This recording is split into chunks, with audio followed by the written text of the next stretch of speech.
Boa noite, sejam muito bem-vindos à Comunidade Ser, uma comunidade de amor. Para nós é um prazer recebê-los na nossa série Mais de Cristo, para ouvirmos a palavra de Deus juntos e podermos adorar também ao nosso Deus. Nesse momento, eu queria te lembrar que você pode se inscrever no nosso canal do YouTube, ativar as notificações para que você receba sempre as notícias sobre as nossas novas séries.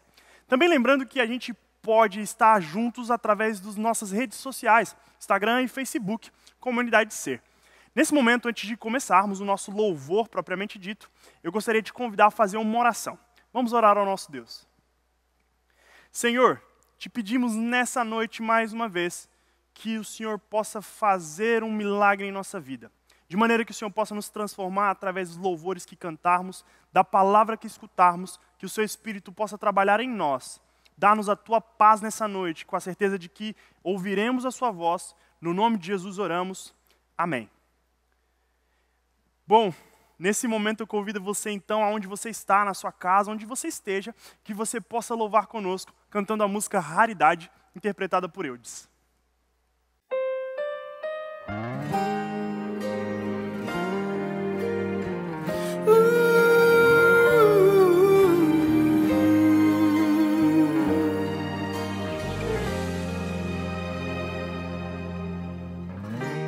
Não consigo ir além do teu olhar.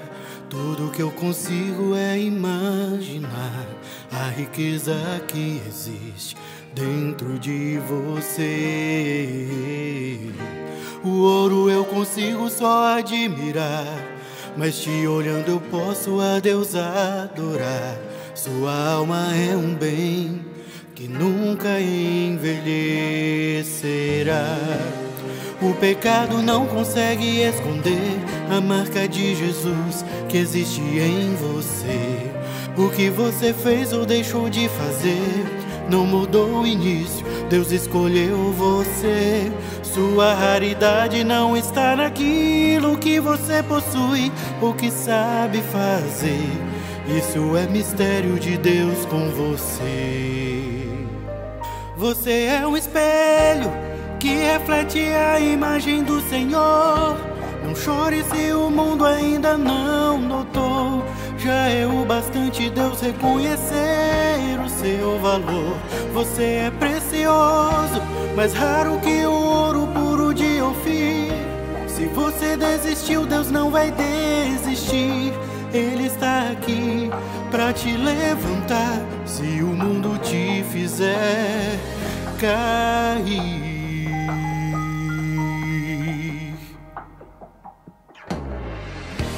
O ouro eu consigo só admirar, mas te olhando eu posso a Deus adorar. Sua alma é um bem que nunca envelhecerá.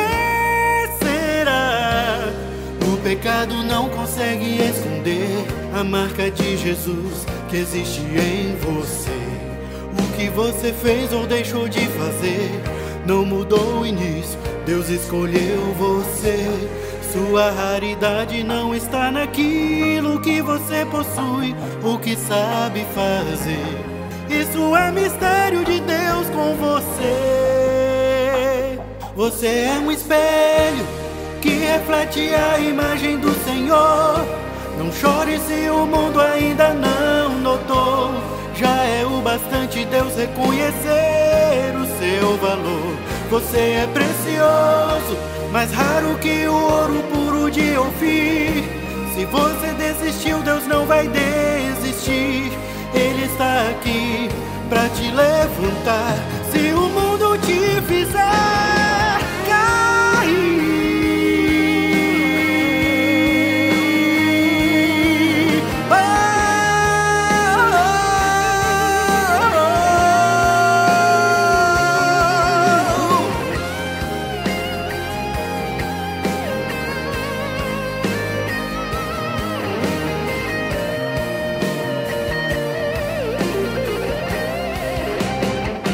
Você é um espelho que reflete a imagem do Senhor.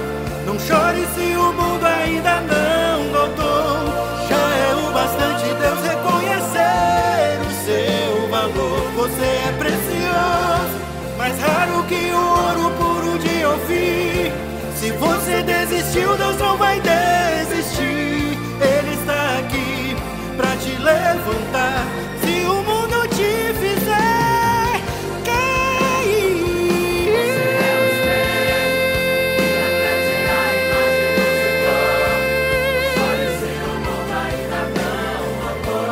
já é o bastante Deus reconhecer o seu valor. Você é precioso, mais raro que o ouro puro de Ofir.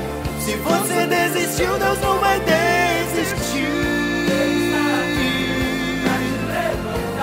Se o mundo te fizer cair,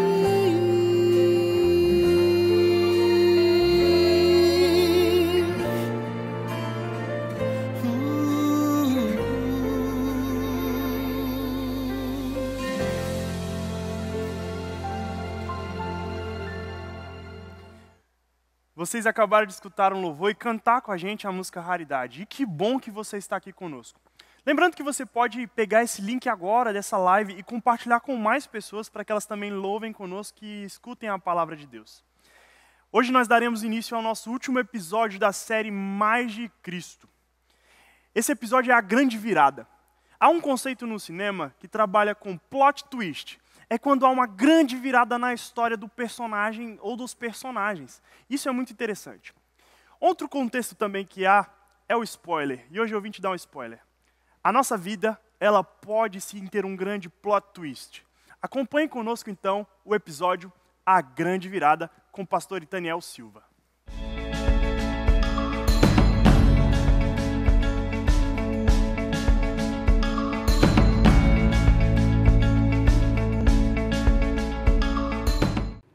Olá, uma alegria estar com você mais uma vez nesse nosso projeto especial Mais de Cristo. Nossa grande necessidade, meus queridos, é termos mais de Jesus. A presença de Cristo ocupando cada vez mais espaços em minha vida, na sua vida, essa é a nossa grande necessidade.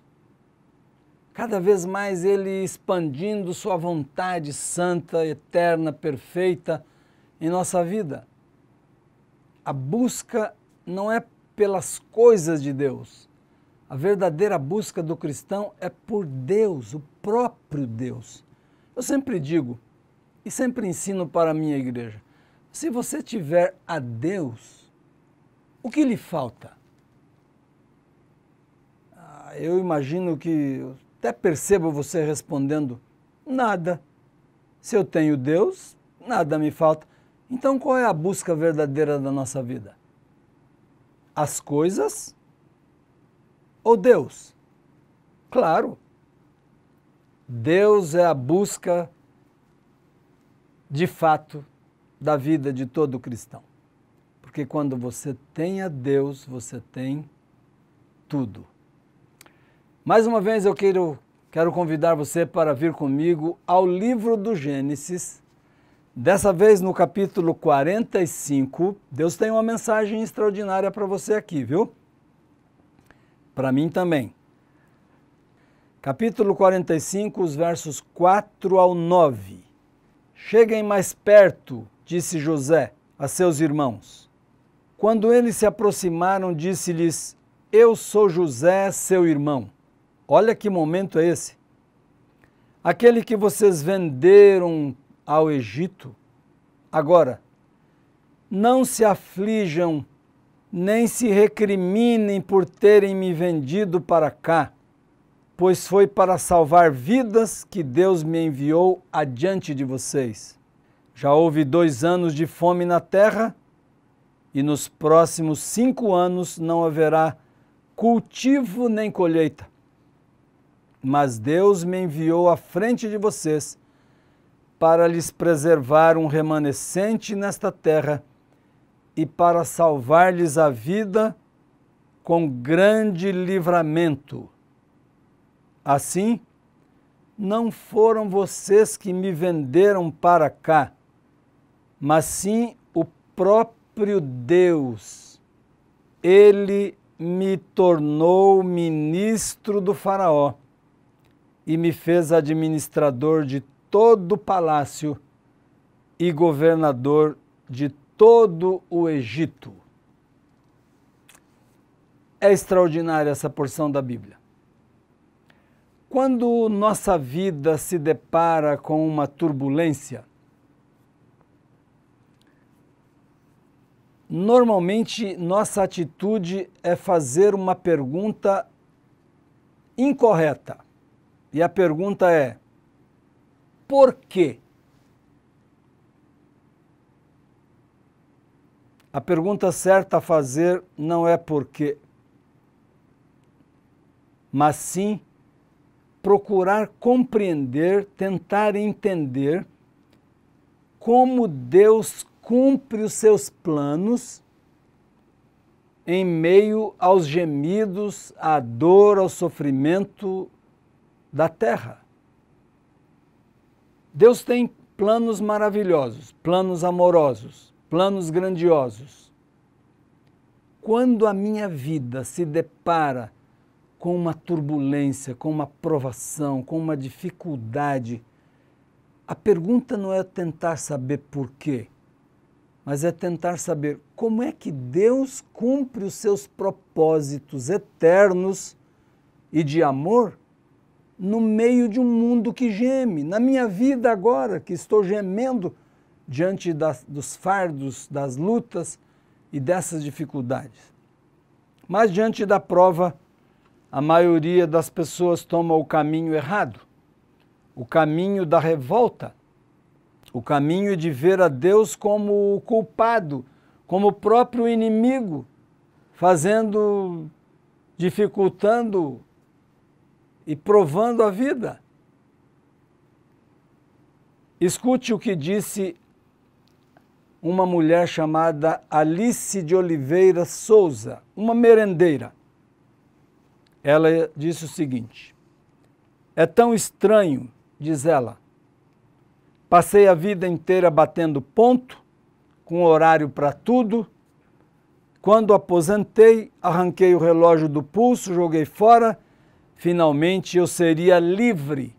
E aí apareceu essa doença, um câncer. Quando tive tempo, descobri que meu tempo tinha acabado. E ela continua: estou intrigada com essa traição da vida.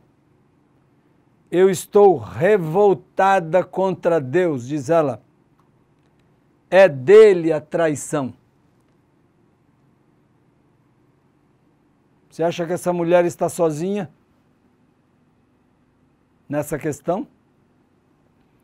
Aquele que busca compreender como Deus cumpre seus propósitos num mundo de dor, de sofrimento, vai descobrir 3 princípios centrais da Bíblia. E ao descobrir esses 3 princípios, sua visão vai se abrir e você receberá forças para suportar a prova e dar glórias a Deus sempre. Então venha comigo. Eu quero levar você a um passeio por esses 3 princípios que vão mudar sua maneira de compreender o momento de dor e a pessoa de Deus. Primeiro princípio, princípios fundamentados na palavra de Deus. Deus tem um plano maior. Queria que você gravasse bem isso. Deus tem um plano maior. E o plano de Deus envolve todo o universo, todo o cosmos, todo o universo de Deus. Qual é o plano maior de Deus? O plano maior de Deus é reverter o mal, recriar o homem à sua imagem, fazer novas todas as coisas, incluindo um novo céu e uma nova terra. Diz o profeta João, Apocalipse 21, verso 5, diz Isaías 65, 17, eu estou fazendo novas todas as coisas. Este é o plano maior de Deus, é um princípio bíblico. A grande obra de Deus é a recriação. E para isso ele emprega você na recriação do seu mundo, do seu planeta. Deus utiliza-se de você e Deus começa com você. Na criação, só lembrando, Deus começou primeiro pelas estrelas, pelo céu, pela terra, as plantas, os animais e finalmente ele criou o homem e a mulher. Porém, na recriação, Deus inverte a sequência e começa com o homem. E finalmente ele vai recriar a terra.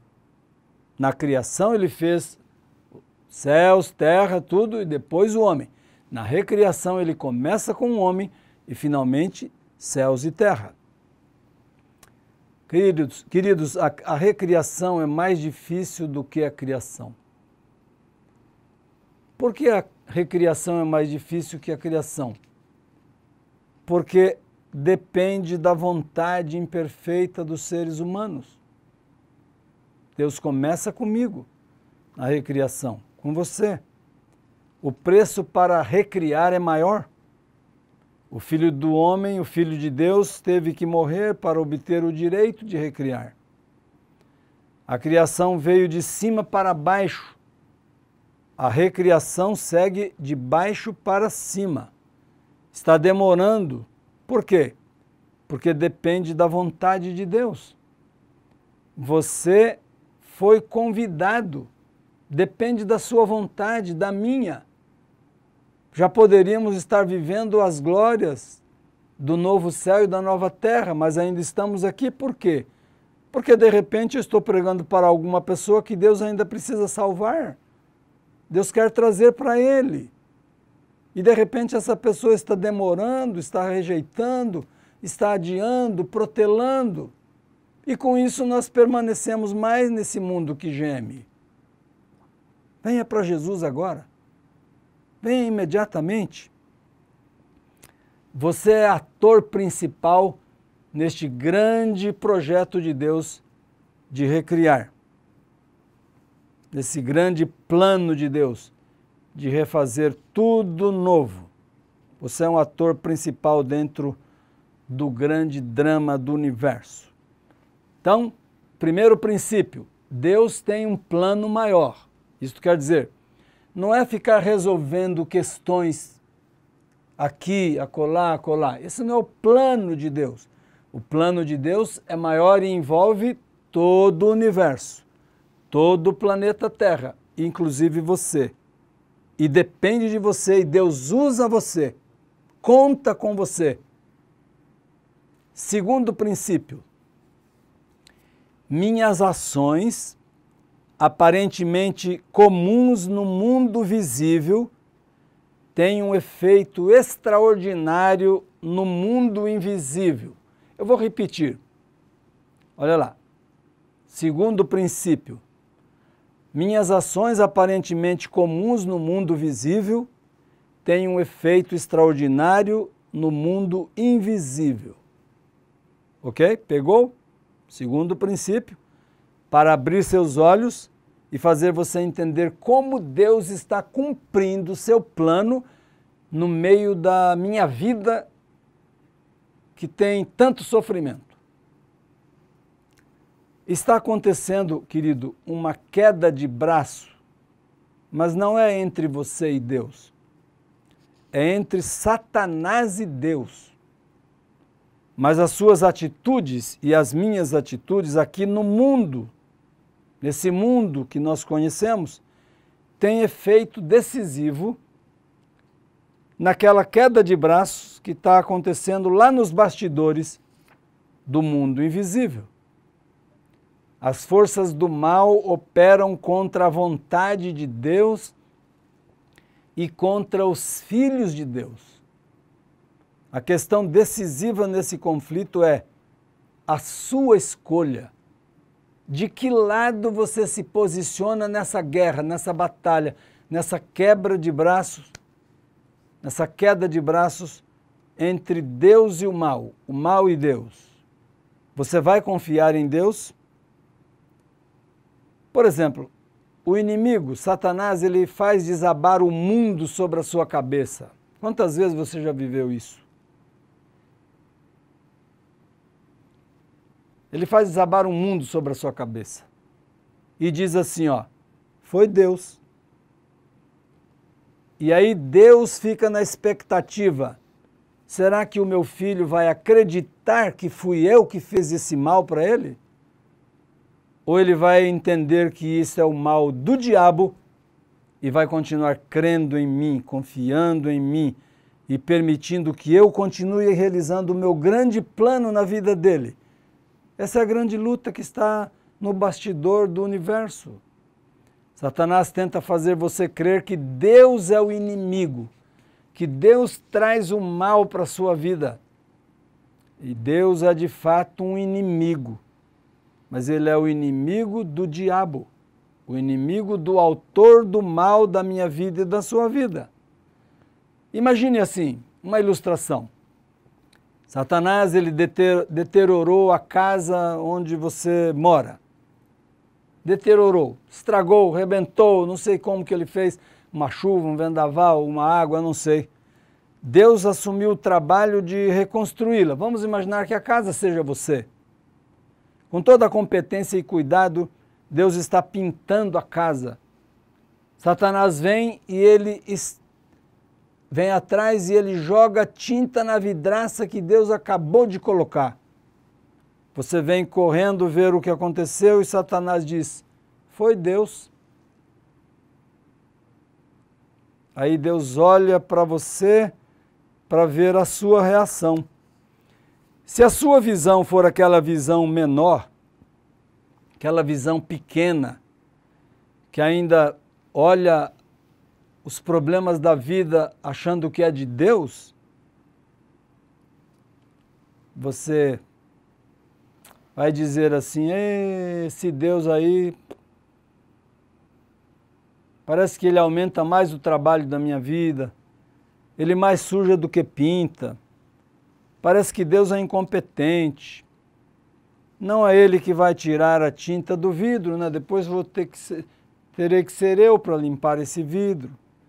Mas se você tiver uma visão maior, e eu quero que a sua visão se abra, se expanda muito, depois da mensagem da Bíblia dessa hora, você vai pensar assim, Satanás vai dizer, Satanás suja a janela que Deus colocou e diz que foi Deus. Se você já tiver essa visão maior, mais ampla, através dos 3 princípios que eu estou colocando, você vai dizer assim, foi Deus, é? Eu sei bem quem foi Satanás, mas você não perde por esperar. O meu Deus vai reconstruir a minha casa. Ele vai limpar o vidro que você sujou. E finalmente ele vai acabar com você e com o sofrimento no lago de fogo. É isto que eu chamo de a grande virada, o título do meu sermão. A grande virada. A guerra de Deus, queridos, não é limpar o vidro que Satanás sujou da sua casa agora. A guerra de Deus e envolve limpar o vidro, logicamente, finalmente. Mas a guerra de Deus, o trabalho de Deus, a batalha de Deus, não é mudar diretamente as circunstâncias da sua vida agora, naquele momento, aquela circunstância local. É recriar o universo, recriar o novo céu e a nova terra, é eliminar o mal por completo, não apenas o mal na vida de um aqui, outro lá, e deixar o mal ainda acontecer. E isso afeta você aqui embaixo. Deus limpar o universo completamente do mal, definitivamente devolver a todos nós um novo céu, uma nova terra, afeta cada um de nós. Sua reação diante das provas da vida aqui afeta a grande virada divina que irá restaurar o universo ao seu estado original. Jesus disse uma vez uma coisa muito interessante. Ele disse que o arrependimento de um pecador aqui na terra, um pecador aqui na terra provoca celebração dos anjos lá no céu. O que eu estou falando para você? Eu estou falando para você justamente que minhas ações aparentemente comuns aqui no mundo que eu conheço, elas afetam o mundo que eu não conheço. E Jesus confirma isso quando ele disse que o arrependimento, a conversão de um único pecador provoca celebração entre os anjos lá no céu. Lucas 15, verso 7 diz isso. Nossas escolhas importam para Deus, para o nosso destino, para o próprio Deus e para o universo que Ele dirige. Você é o ator principal. Nossas escolhas importam. Quando você sofre neste mundo, a pergunta certa a fazer não é por quê, nem onde está Deus. A pergunta certa é: de que lado eu estou neste conflito? Onde eu estou nessa guerra? Qual é o meu lado? Terceiro princípio. Primeiro, ainda se lembra? Deus tem um plano maior. Segundo, minhas ações aparentemente comuns nesse mundo que eu conheço, elas têm efeito extraordinário lá no mundo que eu não vejo, que eu não conheço. Terceiro, Deus usa as adversidades para cumprir seu plano maior. Gravou aí? Deus usa as adversidades da minha vida para cumprir seu plano maior. Embora pareça impossível, meus queridos, Deus pode fazer aflorar o bem a partir do mal. Acontece muito mais coisas no universo do que jamais sonhamos ser possível. Por mais que julgamos entender muita coisa, nossa visão é bastante limitada. Quando somos caluniados e nossa reputação atirada na lama, quando os amigos nos traem, quando a empresa nos demite sem explicações, quando o nosso cônjuge nos abandona, quando uma doença chega para nós ou para alguém que amamos, parece impossível que essas coisas tragam alguma coisa boa. Deus interfere nas circunstâncias da sua vida. Deus está envolvido mesmo quando pensamos que nada está acontecendo. E a história de José que nós acabamos de ler, ela é um exemplo desses três princípios que eu acabei de mencionar para você. Deus tem um plano maior, minhas ações no mundo visível têm um efeito extraordinário no mundo invisível, e Deus usa as adversidades para cumprir seu plano maior. Que legal! Olha só, agora eu cheguei na história de José e vou tirar algumas lições aqui e com isso nós vamos encerrando.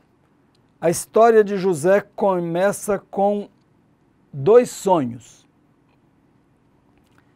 O sonho que José tem é o plano maior de Deus para a sua vida. Acompanhe minha descrição.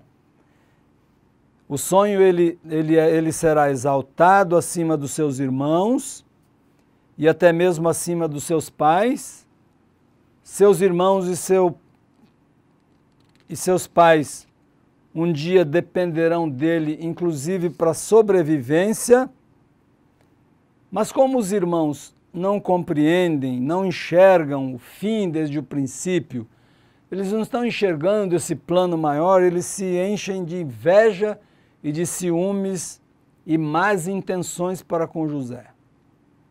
E assim que encontram uma oportunidade, os irmãos mais velhos lançam José numa cisterna vazia, e onde pretendem deixá-lo até morrer. Mas acabam finalmente vendendo-o como escravo para um bando de mercadores midianitas. E eles voltam para casa, os irmãos do José, convencem o pai de que José está morto e esquecem dele. Enquanto isso, o José é comprado por Potifar, o capitão da guarda do faraó lá no Egito. Potifar coloca José como administrador da sua casa, ele é honesto, ele é direito, ele é um homem de confiança, um rapaz de confiança, tem honra, tem valores. Onde José põe a mão, tudo vira ouro, porque ele é um rapaz abençoado e ele alcança uma posição de proeminência. E a esposa do Potifar, uma mulher nada confiável, tenta seduzir José, ele foge das tentações e ela o acusa falsamente de estupro.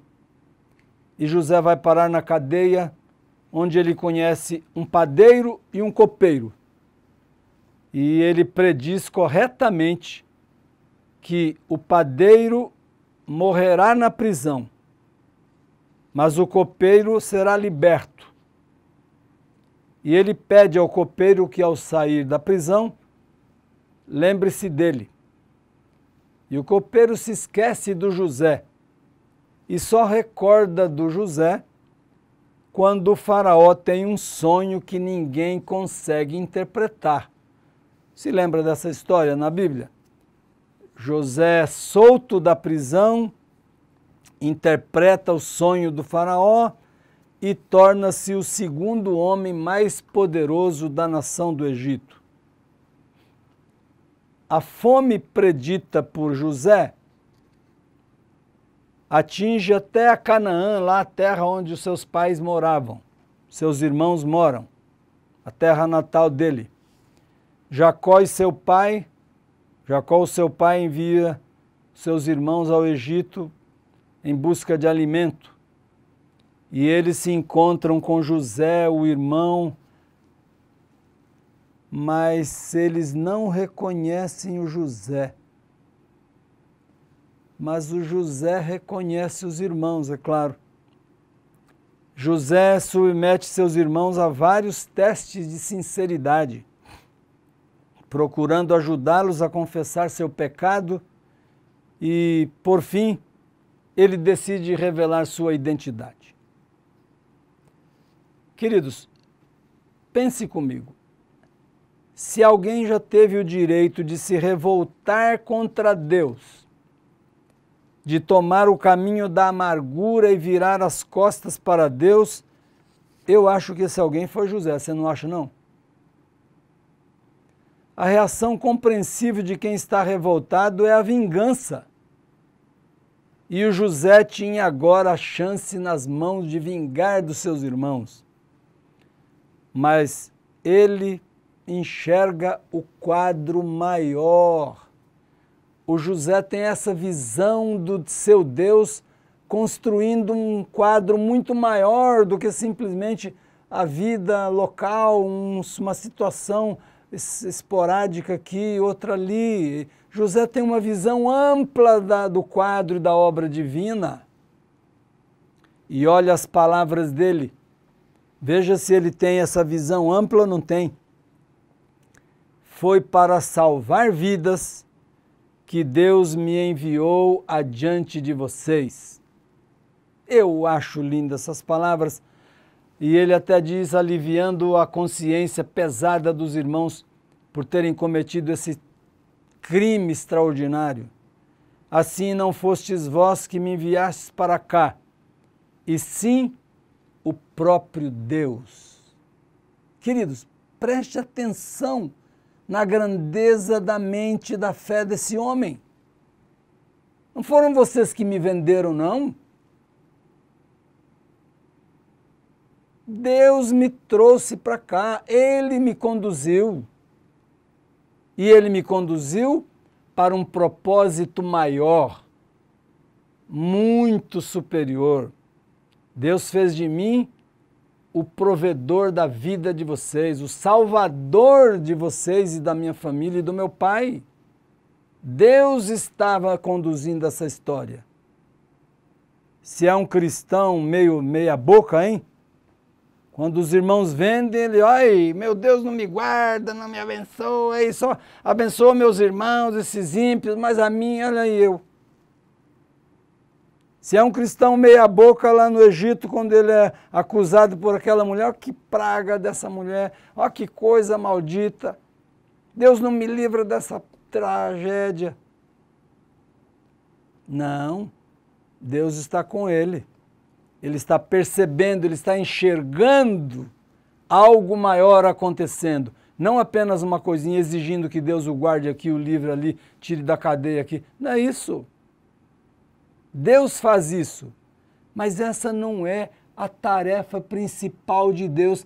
A tarefa principal de Deus é reconstruir um novo céu e uma nova terra, é fazer você a imagem dele e colocar você nesse novo céu e nova terra, onde não haverá mais a dor, a lágrima, a tristeza e a morte. Essa é a obra de Deus. Você precisa enxergar esse trabalho dele para você poder entender as provas que você passa na vida. Veja a ironia dessas palavras, justamente aquilo que foi usado contra José, a traição dos irmãos, resultou em sua exaltação, de modo que ele pôde utilizar a sua exaltação para salvar aqueles que o traíram. Eu pergunto, José era louco? Não. José estava enxergando os 3 princípios que eu estou ensinando para você na palavra de Deus. O quadro maior da história, José via Deus interferindo nas circunstâncias e fazendo com que todas as coisas contribuíssem para o bem final.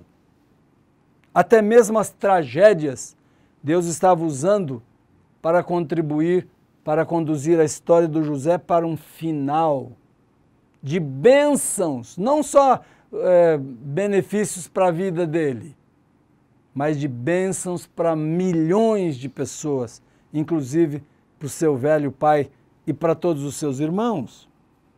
Vocês desejavam acabar comigo, diz o José, mas Deus tomou a desgraça que vocês causaram para mim,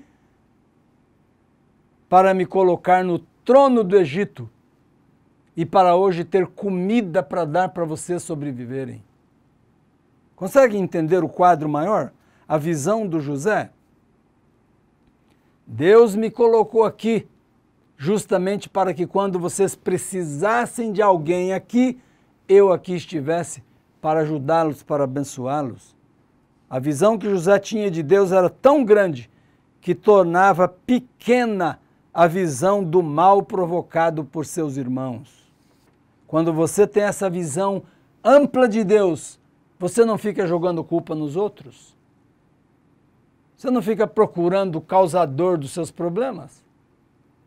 Quando você enxerga esse quadro maior, você quer descobrir como é que Deus, para onde Deus vai conduzindo, como que Ele está conduzindo você para o final feliz dos seus planos. Assim como José estava sendo guiado ao trono do Egito, você, meu irmão, minha irmã, está sendo guiado por Deus ao reino do céu.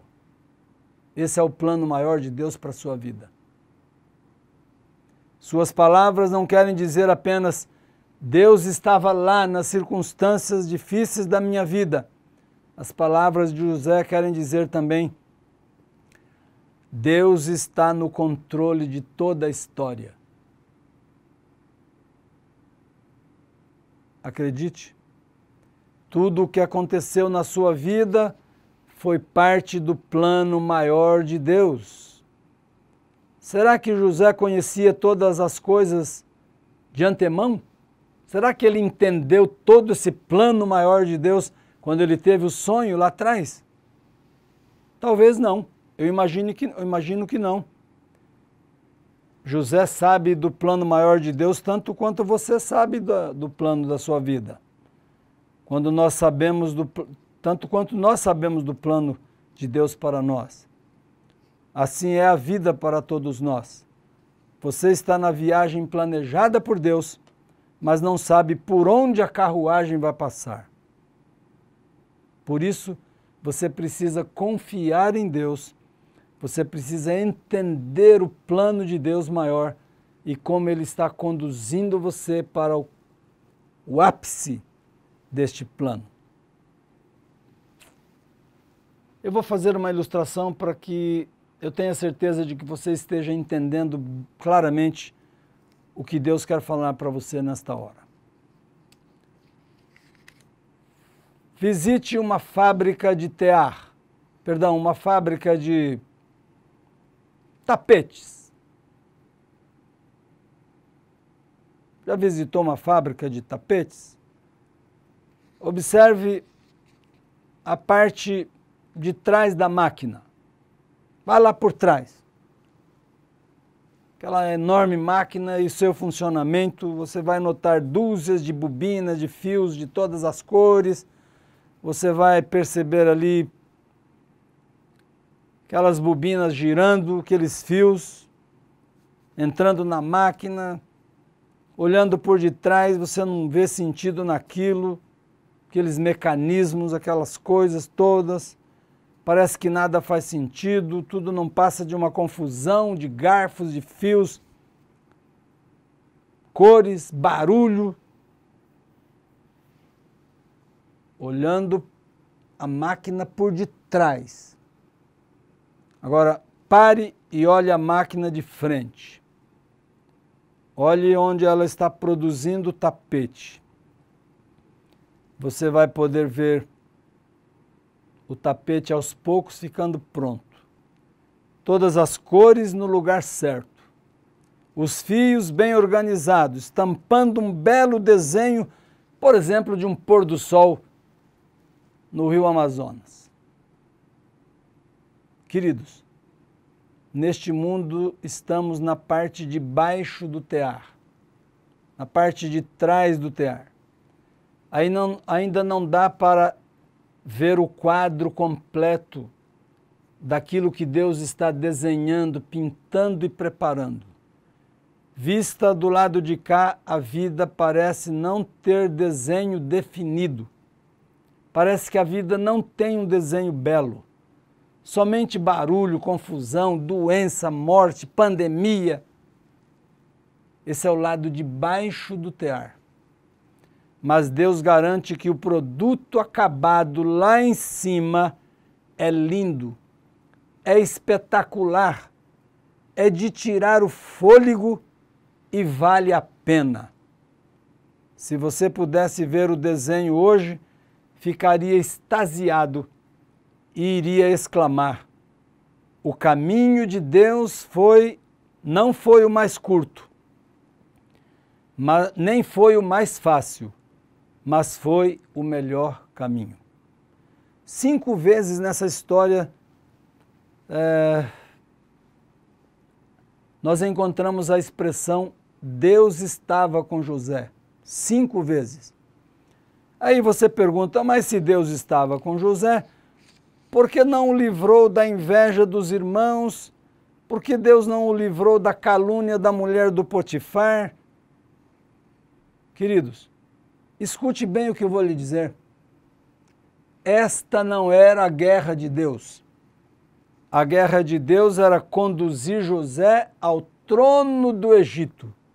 E ele conduziu, passando por todos esses momentos difíceis, dolorosos e tristes. Esta era a guerra de Deus. Você compreende? A guerra de Deus não é mudar circunstâncias da minha vida aqui, uma coisa aqui, outra lá, outra na vida do outro. Esse não é o trabalho divino, meus irmãos. Ele pode, ele faz. Mas não é essa a missão do Senhor. Não é deixar você a vida interna aqui nesse mundo sofrendo e livrando você de uma coisinha aqui, tirando uma dor de dente ali, uma dor de cabeça lá, curando você da pandemia aqui. Isso não é o trabalho de Deus. É conduzir você ao trono do céu. Deus sabia que a inveja dos irmãos estava no caminho de José. Deus sabia que o Egito estava no caminho de José. Deus sabia que a calúnia da mulher de Potifar estava no caminho de José, que a prisão estava no caminho de José. E apesar de todas estas coisas más estarem na estrada de José, Deus guiou sua vida para o fim maior que Ele planejou. Isso é o que importa. Isso é o que importa. Deus nunca prometeu uma viagem tranquila. Deus garantiu uma chegada segura. Essa é a promessa divina. Vamos imaginar que você esteja num voo lotado. O voo está passando por uma turbulência extrema. Os avisos luminosos indicam para você afivelar os cintos. A tripulação de bordo pede que você agarre firmemente as ferragens do seu banco, porque a turbulência é severa. A aeronave se contorce de um lado para o outro, sobe, desce, solavancos, bate sua cabeça para todo lado, em cima, embaixo. E você tem que segurar firme aquela ferragem dos bancos agarrada ali. E você começa a reclamar, você começa a gritar, você começa a dizer: comandante, eu peço que você me tire dessa situação. Minhas mãos estão doendo. Eu estou tonto devido ao balanço da aeronave. Minhas mãos estão sangrando de tanto segurar essa ferragem. Eu peço que você me tire dessa situação, você grita para o comandante. Finalmente, o silêncio é quebrado.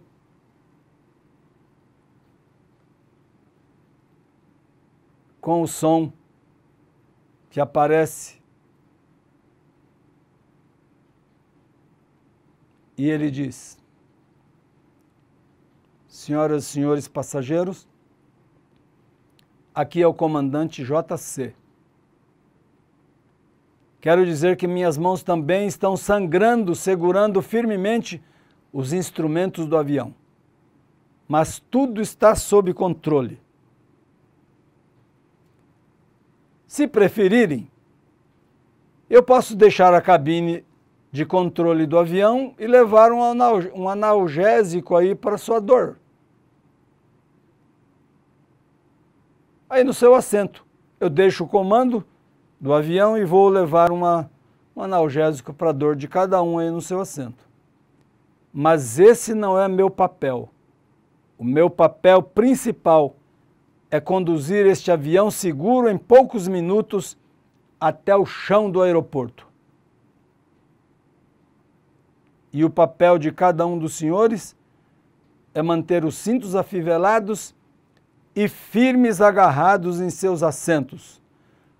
E o comandante pergunta: o que é que os senhores preferem? Silêncio. Ele diz: obrigado. Minutos depois, a voz do comandante aparece novamente no sistema de som. Tripulação, preparar para o pouso. Bem-vindos ao aeroporto celestial. Chegamos ao lar. Deus reverteu o mal. Deus recriou o homem à sua imagem. Deus fez novo céu e nova terra. Esta é a grande virada e o grande plano de Deus. Mantenha a sua fé, mantenha a sua confiança no Senhor. Procure entender que Ele está realizando um plano maior, muito maior do que simplesmente resolver algo isolado aqui ou algo isolado ali.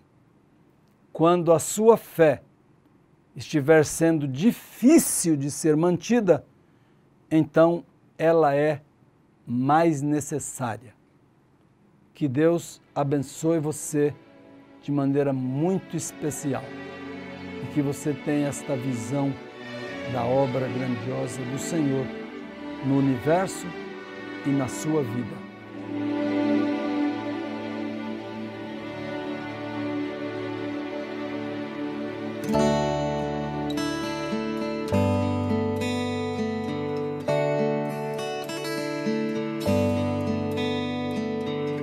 Se amanhã você acordar e o sol não quiser se mostrar,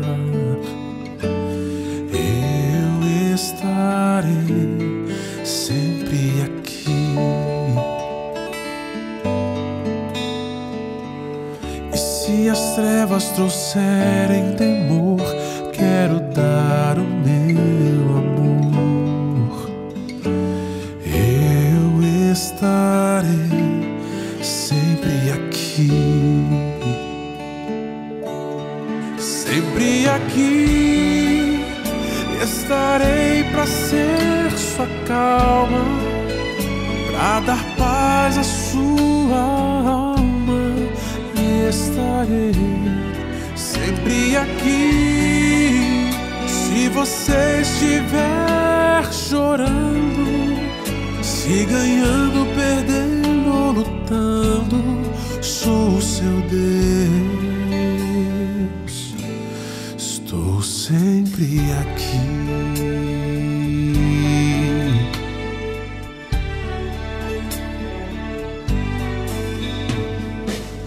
Se amanhã você acordar e o futuro incerto for, eu estarei sempre aqui. Tão certo como é o sol nascer, o amor irá crescer. Eu estarei sempre aqui. Sempre aqui estará o meu ombro amigo, pois eu sempre serei seu abrigo. E estarei sempre aqui quando o tempo fizer nossa história e esse dia estiver na memória, eu vou cumprir. Eu vou cumprir as promessas que eu fiz no dia em que entreguei a minha vida.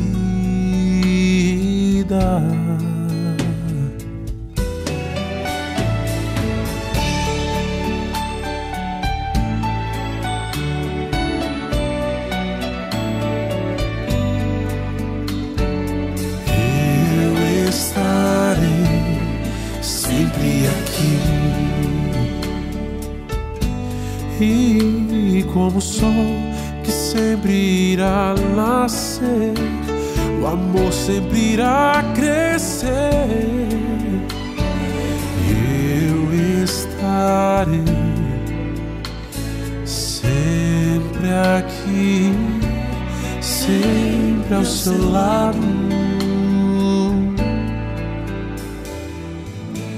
Estou sempre aqui.